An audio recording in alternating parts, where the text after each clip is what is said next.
Sobat Diet Kalori, bertemu kembali dengan saya Erwin Eka, founder dari dietkalori.co.id. Di video kali ini saya akan membahas tentang pertanyaan apakah seseorang pasca melahirkan mereka boleh melakukan diet. Jadi banyak sekali orang yang menanyakan gitu ya, setelah mereka hamil gitu ya, terus kemudian melahirkan, berat badannya kan cenderung naik.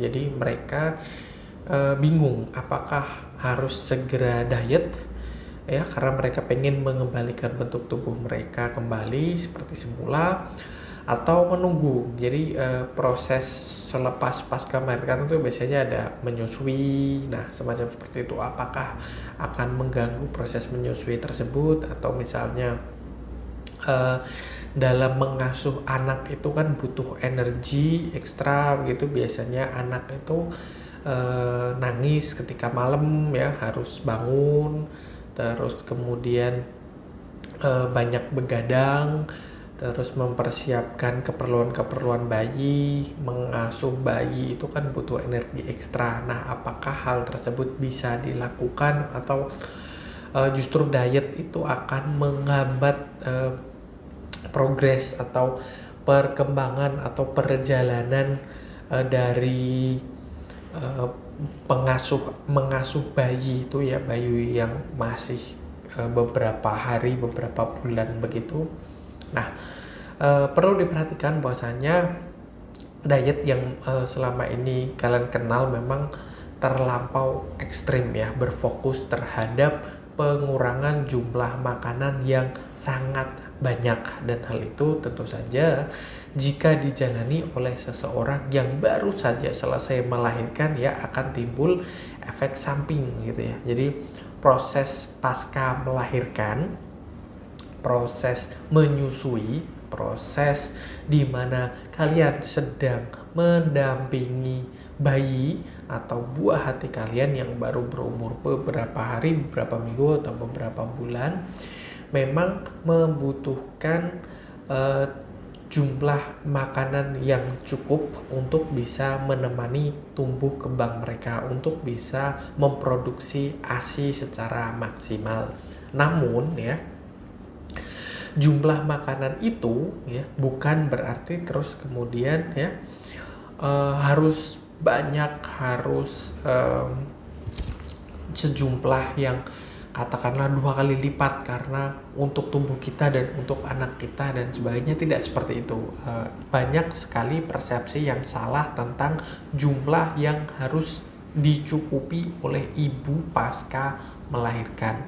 Nah, jumlah yang harus dicukupi itu adalah jumlah gizinya, jumlah nutrisinya, bukan jumlah secara porsinya. Karena begini, ada satu makanan ya, makanan A begitu ya, yang notabene mampu mengenyangkan, tetapi secara nutrisi, secara gizi, secara manfaat yang didapatkan oleh tubuh kita itu tidak sebanyak dengan jumlah B ya, dengan porsi yang sama begitu. Dan banyak sekali, bahkan mungkin makanan A ini ya, secara timbangan, secara porsi mungkin lebih berat, lebih banyak begitu ya, tapi bahkan tidak ada separuhnya, bahkan seperempatnya dari jumlah makanan B. Ambil contoh ya, kita konkret, misalnya makanan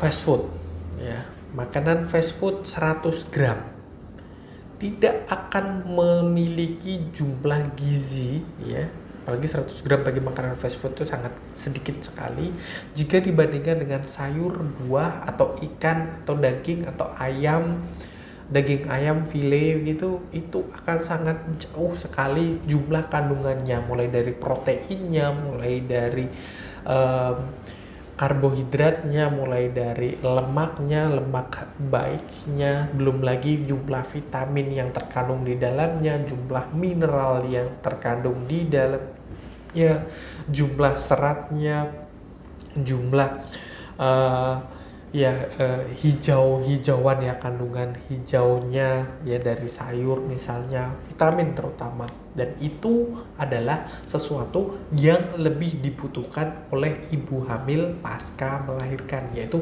nutrisinya. Jadi tidak masalah kalau kalian mau diet, mau sedikit mengurangi pola makan atau jumlah makanan yang kalian makan, tapi jangan terus kemudian mengurangi kadar nutrisi di dalamnya. Seperti itu. Jadi misalnya paling banyak ya yang konkret di keseharian kita tentu saja nasi. Nasi adalah sumber karbohidrat, pensuplai energi yang dibutuhkan oleh tubuh kita untuk tadi misalnya kasus-kasus di mana kita harus bangun untuk bayi kita malam nangis misalnya, harus menemani dia, harus menenangkan dia misalnya, atau memberikan ASI ya, menyusui mereka bayi. Nah itu kan butuh energi, butuh tenaga kita untuk bangun, untuk terus kemudian menemani bayi kita.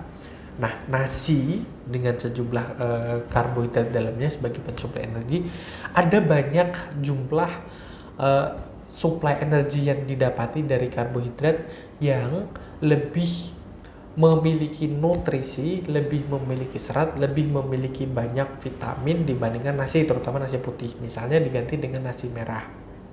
Jadi nasi merah yang separuh dari nasi putih itu bisa jadi mengandung kandungan yang sama. Jadi porsinya bisa dikurangi secara kalori, tetapi secara nutrisinya masih tetap, bahkan bisa ditambah. Bahkan yang jauh misalnya ubi lebih sehat, lebih mengandung suplai energi yang baik, yang secara indeks glikemiknya lebih sehat. Jadi proses pelepasan gula di dalam tubuh tidak akan melonjakkan kadar gula dalam darah kita. Artinya suplai energi yang kita dapati dari kita mengkonsumsi ubi itu akan lebih efisien, artinya lebih perlahan-lahan. Jadi tidak mudah untuk lapar lagi. Jadi tidak gampang makan lagi. Jadi banyak kok ibu hamil gitu ya yang mengeluhkan, bukan ibu hamil, ibu melahirkan, pasca melahirkan, ibu menyusui yang mengeluhkan gampang lapar karena mereka menyusui.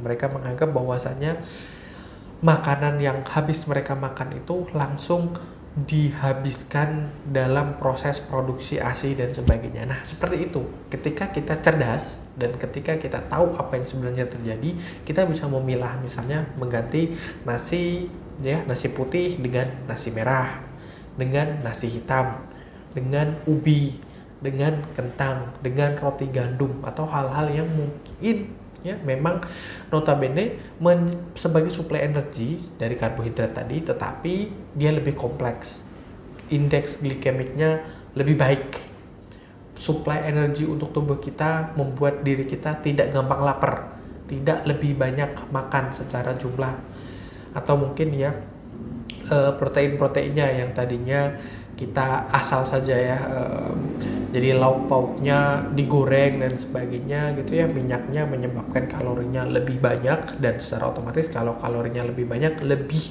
rentan terjadi kegemukan ya.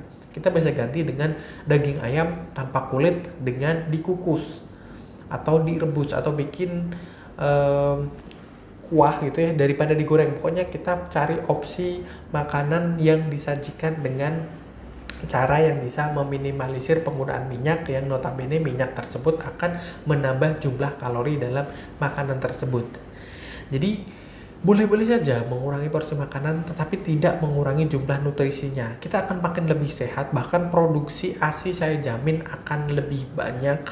Energi kalian juga akan tercukupi, gak ada lagi yang namanya gampang lapar, gak ada lagi yang namanya lemes karena jumlah makanannya yang secara gizi, secara nutrisi itu sudah kalian cukupi begitu. Jadi tadinya kalian itu ya makan makanan banyak tapi masih tetap lapar dan sebagainya, bukan karena terus kemudian makanan-makanan tersebut habis oleh karena kalian menyusui, memproduksi ASI dan sebagainya, bukan serta-merta seperti itu, tapi karena jumlah gizi yang terkandung di dalam makanan yang kalian makan itu tidak mencukupi, seperti itu. Jadi boleh atau tidak diet? Jawabannya boleh kalau dietnya diet yang seimbang, diet yang sehat, diet yang memang tidak terus kemudian merubah atau mengurangi porsi makan saja, tetapi diet yang justru bisa jadi malah menambah jumlah makanan, menambah porsi makanan, tetapi menggantinya dengan yang lebih sehat, dengan yang mengandung kalori yang lebih rendah, seperti itu ya. Dan salah satunya ya program diet kalori yang sedang kita kembangkan. Kalian bisa kunjungi di website kami dietkalori.co.id ya, untuk ibu hamil pasca melahirkan, ya yang setelah hamil, setelah menjalani proses persalinan, kalian bisa diet dengan cara yang tepat, dengan cara yang sehat, bukan dengan mengorbankan kesehatan kalian dan kesehatan baby yang baru saja kalian miliki, tapi justru meningkatkan kesehatan semuanya, seperti itu. Oke ya, saya rasa itu mudah-mudahan bermanfaat buat kalian. Jangan lupa like, comment, dan share, subscribe juga bagi yang belum subscribe, dan follow sosial media kami yang ada di bawah ini ya. Ada podcast di Spotify, ada Instagram, dan ada Facebook fanpage. Silahkan di like, dan sampai bertemu kembali dengan kita dari dietkalori.co.id.